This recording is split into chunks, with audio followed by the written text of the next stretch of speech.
예, 그러면 수급 분석 통해서 또 새로운 투자 전략 세워보도록 하겠습니다. 더 힌트 이상준 소장과 함께합니다. 어서 오십시오. 네, 안녕하세요. 예, 지금까지 소장님과 어떤 뭐 이슈 분석을 하든 수급 분석을 하다 보면 어쨌거나 외국인들이 계속 파는 건 맞는데 네. 그 중에서도 항상 사는 종목들을 꼽아 오셨었잖아요. 그렇죠. 그래서 차라리 뭐 이럴 때는 외국인이 좋으니까 사겠지라는 마음으로 수급을 따라가는 것도 괜찮을 것 같고 실제로 좀 그걸 추려 오셨다고 들었거든요. 시장에 아이러니가 있어요. 그러니까 외국인이 전체적으로, 기관도 마찬가지고 전체적으로 주식을 팔잖아요. 네, 근데 사는 종목은 있을 거 아니에요. 그렇죠. 근데 사는 종목은 굉장히 또 가지수가 적어져요. 그러면은 그런 종목들은 오히려 어떤 매수 집중력이 높아지기 때문에 네, 오히려 수익이 더 잘 나는. 그래서 그러겠죠. 6월 달에도 뭐 기관 외국인 산 종목들 보면은 탑5 종목들이 20% 이상 올랐거든요, 평균적으로. 그러니까 그런 수급 흐름은 계속 체크를 할 필요가 있을 것 같고요. 예, 지금 7월 들어서 뭐 며칠 지나지도 않았는데 외국인이 어제까지 1조 1,500억, 1조 한 2천억 정도를 매도를 했어요.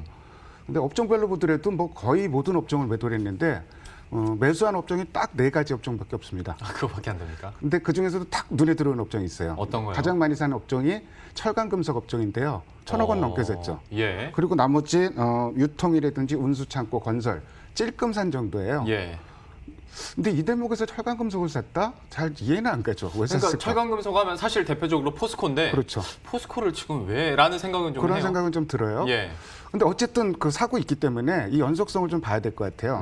근데 제가 보통 이제 철강주라고 얘기를 하는데 철강주라고 얘기를 안 하고 정확히 철강금속이라고 붙인 거는 예. 철강주도 사고 금속주도 사고 있기 때문입니다. 음. 그래서 지금 그 7월 달에 철강금속 업종 내에서는 어떤 종목들을 샀는지 좀 살펴봤는데 네. 시총 순위대로 한번 정리를 해봤는데요.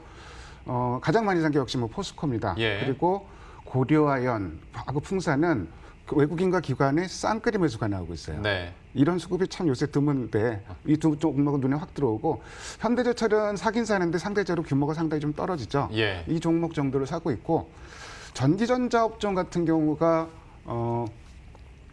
어제 오전까지만 해도 외국인이 순매수였거든요. 네. 근데 어제 장 끝나고 보니까 전기전자 업종도 순매도로 돌았어요. 아. 근데 과거에 뭐 1조 2천억 이렇게 막 외국인들이 주식을 그 단기간 안에 팔고 이러면은 대부분 뭘 팔았을까요? 삼성전자 팔았겠죠. 그러겠죠. 근데 삼성전자가 아니에요 지금. 어떤 종목을 팔았을지 궁금하지 않으세요? SK하이닉스? SK하이닉스가 아니라요. 네. SK바이오팜입니다. SK바이오팜은 사실 상장 첫날부터 계속 팔긴 했어요. 그렇죠. 네. 그 가장 많이 판 업종이 서비스 업종이에요. 근데 SK바이오팜이 서비스 업종에 지금 들어가 있습니다. 네. 그래서 그 종목들은 이제 매도를 했고 서비스 업종 중에서 또 다른 종목들은 어떤 종목들을 매도를 했는지 살펴봤더니 네이버도 팔았어요. 그리고 NC소프트도 팔았어요. 네. 근데 특이하게 카카오는 사고 있습니다. 맞아요. 예. 어제도 한번 시황하면서 카카오는 계속 사더라고요. 오늘도 현재 지금 외국인이 카카오를 사고 있는 걸로 추정이 되고 있어요. 예. 그럼 뭐 주가가 그렇게 올라가면은 그 정도 뭐 유동성이 있어야 올라가겠죠. 예. 뭐 쫓아는 못 사겠지만 외국인이 어쨌든 뭐 계속 좀 사줬으면 좋겠습니다. 그런 종목들은. 어떤 인터넷 기업에 대해서 외국인들의 수급도 얘기를 해주셨는데 다시 그 철강금속주로 다시 한번 집중을 해보자면 그렇다면 뭐 이쪽으로 외국인의 매수세가 몰려 있으니 실제로 그러면 실적들이 좀 잘 나와줘야 예. 뭔가 이해가 되고 투자를 할 수 있는 거잖아요. 예. 실적이 지금 어닝 시즌이기 때문에 2분기 컨센서스를 한번 좀 살펴봤어요. 네. 컨센서스를 그냥 살펴본 게 아니고 최근 한 달 사이에 컨센서스가 어떻게 변했는지를 한번 살펴봤고 아, 저런 거 좋아요. 그리고 또 그 작년 2분기에 비해서는 그러면 어떻게 증감이 나왔는지 그 부분도 좀 네. 살펴봤습니다. 포스코는 한 달 새에 실적 전망치가 영업이익 전망치가 뚝 떨어졌어요. 그러게요. 20% 넘게 하향이 조정이 됐습니다. 네. 실적이 좀 걱정이 되죠. 포스코 2분기 실적 갖고는 얘기를 좀 많이 합니다. 네. 뭐 물론 이런 얘기들 해요. 항상 내일은 좋다, 하반기에는 회복된다 이런 얘기를 하고 있는데 당장 2분기 실적만 놓고 보면은 좀 부담이 될 수밖에 없는 상황인 것 같고 현대제철 같은 경우도 적자를 예상하고 있는데 한 달 전보다는 적자 규모가 줄어들 거로 예상은 하고 있는데 네. 어쨌든 뭐 적자 난다는 거는 달갑지 않은 소식이죠. 예. 고려아연도 그다지 그렇게 실적이 좋을 것 같지는 않은데 그래도 뭐 그렇게 뭐 크게 하향 조정되진 않았고 실적하면 눈에 탁 들어온 종목 한 종목 저 표에서도 보이시죠? 풍산. 풍산 예. 작년 2분기에 비해서도 실적이 좋아질 것으로 예상을 하고 있고 그리고 한 달새 컨센서스가 20% 이상 올라온 종목입니다. 그래서 뭐 실적 관점에서 본다면은 당연히 뭐 풍산이 눈에 확 들어오는 건 사실이고요. 예. 그럼 왜 사냐? 아까 이제 그 근본적인 질문으로 왜 사냐는 그 질문을 하게 되면은 풍산 같은 경우는 뭐하고 관계가 있을까요? 원자재 구리 가격이죠. 구리 가격, 전기동 가격 뭐 이런 건데 구리 가격이 코로나19 이전으로 돌아간 것뿐만 아니라 연초 수준까지 올라가 있어요. 지금 네. 회복이 되니까. 그리고 풍산 같은 경우는 또 개별적으로 방산 부분이 올해 턴어라운드를 할 것이다. 뭐 이런 그 예상들을 하고 있기 때문에 실적으로 일단 좀 뒷받침이 되는 상황으로 볼 수 있을 것 같고 고려해 나면은 딱 생각나는 게 금 가격. 네. 1,800달러 넘어갔잖아요. 네. 근데 2분기 실적은 은이라든지 다른 가격들이 또 그 재련 수수료 이런 부분들이 그다지 그렇게 좀 좋지 않을 것으로 예상을 하기 때문에 네. 실적은 좋지는 않겠지만 결국 뭐 고려아연 같은 종목도 수급이 들어오는 걸 보면 하반기 실적에 대한 기대감이 분명히 있다고 봐야 될 것 같아요. 자, 그런데 하면은 철강주는 왜 살까? 조금 전에 차트가 나왔다가 이제 좀 사라졌는데 미리 좀 띄워주셨네요. 네. 철광석 가격. 철광석 가격이 다른 원자재 가격하고는 완전히 다르게 움직이고 있어요. 다른 원자재 가격은 연초 수준을 회복한 정도인데 지금 톤당 100달러 이상으로 올라갔다가 살짝 밑으로 내려왔거든요. 예.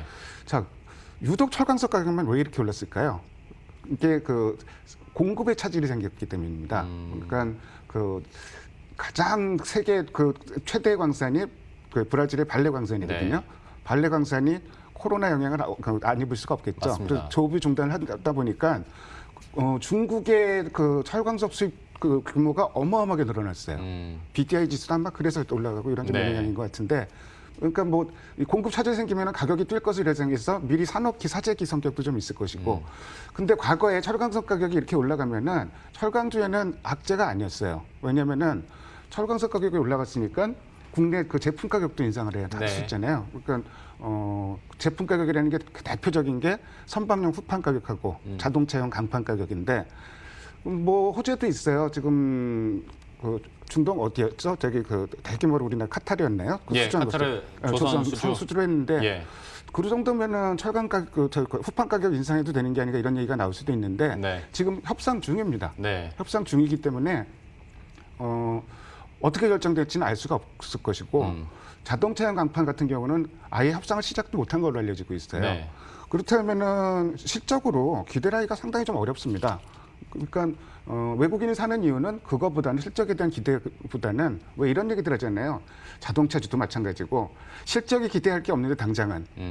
근데 주가는 너무 많이 빠져 있다. 이거는 주가가 올라도 그만이고 내려도 그만이다. 이런 가격까지 떨어져 있다는 얘기죠. 그런 낙폭으로 접근해야 될 것 같고 철강주가 진정한 어떤 그 주인공이 되기 위해서는 국내 철강 제품 가격 인상 뉴스가 나온다 그러면은 그게 이제 호재가 될 것 같은데 열심히 찾아봤는데 아직도 뭐 가격이 좀 인상되는 데는 이런 합의가 이루어졌다는 얘기는 좀 찾기가 좀 힘드네요. 참 철광석은 들어보면 공급적인 측면, 수요적인 측면 해결해야 될 부분이 한두 개가 아니네요. 그렇죠. 그러니까 철강석 가격이 올라가면 이게 답답해지는 게 전방 산업이 안 좋으니까 국내에서 네, 제품 그렇죠. 가격이 못 올리는데 네. 원재료 가격 부담만 늘어나는 거잖아요. 네. 이런 부분이 상당히 좀 부담스러울 수밖에 없습니다. 예. 그래도 철강금속에 대해서 외국인들이 뭐 계속 사고 있기에 저희가 한번 다뤄드렸고요. 이번에는 엔터주 얘기해 보도록 하겠습니다. 여기는 그러니까 한한령 해제 기대감은 어쨌거나 주식시장에서 계속 높아졌지 않습니까? 되든 안 되든. 예.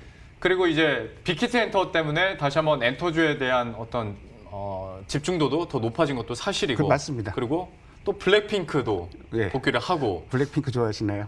아니, 저는 주식시장에서만 알고 아, 아이돌을 예. 잘 모르긴 합니다만 아, 예. 그래도 어쨌거나 모멘텀으로 계속 언급되고 있는 거 보면 예. 확실히 엔터주에 대한 관심이 높구나라는 걸 다시 좀 새삼 느끼게 되더라고요. 엔터주가 최근에 수급이 저도 이제 그 굉장히 특징적인 수급이 지금 들어오고 있어요. 7월 들어서. 자, 지금 엔터주 기획사 3사를 좀 그 수급을 한번 살펴봤고, 네. 그러면 대표 콘텐츠에서 두 회사를 좀 살펴봤어요. 공통적으로 전부 일어나고 있는 게 뭐죠? 쌍끌이 매수가 나오고 있습니다. 이 5종목이 전부 다 쌍끌이 매수가 나오고 네. 있어요. 굉장히 좀 이례적인 현상이죠. 자, 그럼 이 쌍끌이가 왜 나타날까? 우선 이제 실적을 한번 살펴보면은 예. 2분기 실적은 별로 기대할 게 없어요. 2분기 실적은 뭐 그 대부분 지금 한 달 전에 아까랑 똑같이 한 달 전에 비해서 그 대부분 제가 표로는 준비를 안 했는데 하향 조정이 됐고 스튜디오 드래곤 정도만 작년보다 영업이익이 50% 정도 증가할 거로 예상을 하고 있습니다. 네. 나머지는 작년보다 전부 실적이 나쁠 거로 예상을 하고 있어요. 근데 그럼에도 불구하고 좀 그 왜 들어오느냐? 뭐 아까 이제 뭐 상반기 나쁘면 하반기 좋을 것이다 이렇게 얘기를 했는데 실제로 이 엔터주는 하반기에 지금 모멘텀이 눈으로 지금 확인이 되고 있다는 점이에요. 네. 단 막연한 기대감이 아니고 그래서 이제 관련 그 회사들 내용을 한번 싹 정리를 해봤는데 예. JYP 엔터 하면은 제일 먼저 생각나는 게 요새 이제 트와이스죠. 그렇죠. 트와이스 활동하는데 중국에서 상당히 반응이 좋다. 일본에서 반응이 좋다고 얘기하죠. 근데 일본 걸그룹 그러니까 현지화전력으로 일본 사람들을 뽑아서 네. 그 사람들을 일본에 데뷔시키는 거예요. 네. 그게 이제 그 니쥬라는 그룹인데 아. 이 그룹이 지금 그 데뷔 직전인데 사전 발매된 그 미니 앨범이 신인 그룹으로는 그 최초로 뭐 차트 3개를 동시에 석권하는 1등을 석권하는 그래서 뭐 오리콘 차트 얘기도 나오고 그야말로 돌풍. 사실 뭐 그 일본 사람들이 반한 감정이 있을 수 있는데 이런 면에서 봐서는 굉장히 영리한 거죠. 네. 일본인들을 직접 뽑아서 그쵸. 훈련시켜서 그 일본에 지금 진출을 시키는 네. 뭐 이런 그 전략인데 그래서 실적이 상당히 좋을 거로 예상을 하고 있습니다. 두 번째로 살펴볼 게 이제 그 YG 엔터테인먼트인데요. 네. 아까 뭐 김영롱 앵커도 얘기했지만 블랙핑크의 조회수가 누적 조회수가 100억 뷰요. 뭐 방탄 유튜브 누적 조회수가 그렇더라고. 방탄소년단을 넘어섰다고 얘기를 합니다. 네. 그리고 7월 중에 또 보이그룹 트레저가 데뷔가 예정돼 있고 예. SM도 지금 그 NCT의 앨범 판매 급증 네. 그리고 7월달에 또 그 걸그룹 얘기 네. 나온다는 얘기가 있네요. CJ ENM도 그렇고 스튜디오 드래곤도 그렇고 상당히 실적은 좀 그 하반기 모멘텀이 실제로 좀 드러나고 있는 건 사실인 것 같고요. 모멘텀들은 참 실제로 많은데 소장님이나 저나 걸그룹 잘 모르니까 입에 잘 안 붙으시죠? 잘 안 붙는데 워낙 그러니까 반응을 보고선 판단하는 거죠. 네. 뭐 저야 뭐 열심히 보지는 않으니까. 그래도 한번 궁금해서 한 번씩 이렇게 들어가 보긴 합니다. 예. 그리고 한한령이 해제된다면은 사실은 인바운드 관련주는 수혜주가 되기 어려워요. 그러니까 이런 엔터라든지 게임 이게 진정한 수혜주일 것 같습니다. 예. 자, 이렇게 기획사를 살펴보고 또 앞에서 제가 잠깐 그 빅히트 엔터 네. 얘기를 꺼냈으니까 한번 저 진짜 궁금했던 점이 네. 빅히트 엔터가 상장을 하면 네. 실적만 놓고 따졌을 때 지난해 기준으로 그 기존의 기획사 3사 합친 것보다 빅히트가 더 많이 벌었잖아요. 영업이익이 더 많이 나오고 그렇죠. 그런데 그러면 빅히트가 상장을 했을 때 빅히트 혼자 툭 튀면서 올라갈 것인지 네. 아니면 어떤 뭐 후광이라면 후광이고 낙수라면 낙수처럼 다른 기획사들도 좀 함께 올라갈 것인지 어떻게 보십니까? 일단 그 후광 효과는 없다고 보는 게 맞을 것 같습니다. 뭐 후광 효과 얘기한 쪽이 많은데 3사 합친 것보다 지금 훨씬 더 규모가 크잖아요. 네. 시청도 3사 합쳐도 2조 5천억인데 3조 이상으로 예상이 되는데 과거 이런 얘기를 해요. 그러니까 엔터 그 기획 3사가 있는데 워낙 규모가 작기 때문에 독자적인 섹터로 만들기가 좀 어려운데 네. 빅히트가 들어오면 독자적인 섹터가 들어오는 게 아니냐. 그래서 그 콘텐츠 같은 경우도 스튜디오 드래곤이 들어오고 나서 예. 본격적인 하나의 섹터가 됐다 이런 얘기를 하는데 스튜디오 드래곤 상장하고 나서 나머지 종목들 어떻게 움직이는지 살펴보면은 견인 효과는 없어요. 혼자 예. 올라갔어요. 그렇게 보는 게 타당할 것 같은데 그럼에도 불구하고 일단 그 워낙 모멘텀이 많기 때문에 엔터주는 지금 접근해도 충분하다고 생각합니다. 지금 접근해도 충분히 매력적이다라고 얘기를 해주셨고요. 이번 주 수급 동향과 특징주들도 한번 정리해 보도록 하죠. 좀 어떻게 파악이 됩니까? 뭐 그냥 핵심만 말씀드리면은 LG전자 실적 발표하고 3시 넘어서 갑자기 급락했잖아요. 네. 수급이 굉장히 궁금했는데 LG전자는 지금 쌍끌이 매수가 나오고 있습니다. 그래서 좀 전체적으로 좀 주목할 필요가 있을 것 같고 어제 오늘도 지금 그 외국인들 계속 사고 있는 게 좀 특징적으로 나타나고 있기 때문에 글쎄 뭐 그날 주가는 일시적으로 하락했지만 LG전자 갖고 계신 분들은 좀 들고 가시는 게 어떨까 이런 말씀드리고요. 예. 역시 뭐 코스닥에서는 JYP 엔터 그 쌍끌이가 굉장히 눈에 띄입니다. JYP 엔터는 지금 시총이 1조 원이 넘어갔네요. 그러니까 상당히 좀 의미 있는 내용들이 나오고 있고 5G 관련주들도 일부 종목들이 수급이 좀 들어온다는 거 참고해 두시면 좋을 것 같습니다. 코스피에서는 LG전자에 대해서 쌍끌이가 나오고 있고 그다음에 코스닥에서는 JYP 엔터 역시 얘기를 해주셨으니까요. 그리고 5G 관련주들도 언급을 해주셨으니까 그 수급 특징주들도 계속 따라가 보도록 하겠습니다. 마지막으로 현 시점에서의 투자 전략 좀 어떤 스탠스 가지고 계신지 궁금하네요. 지수는 지금 정체됐어요. 네. 근데 쏠림 현상은 계속되고 있어요.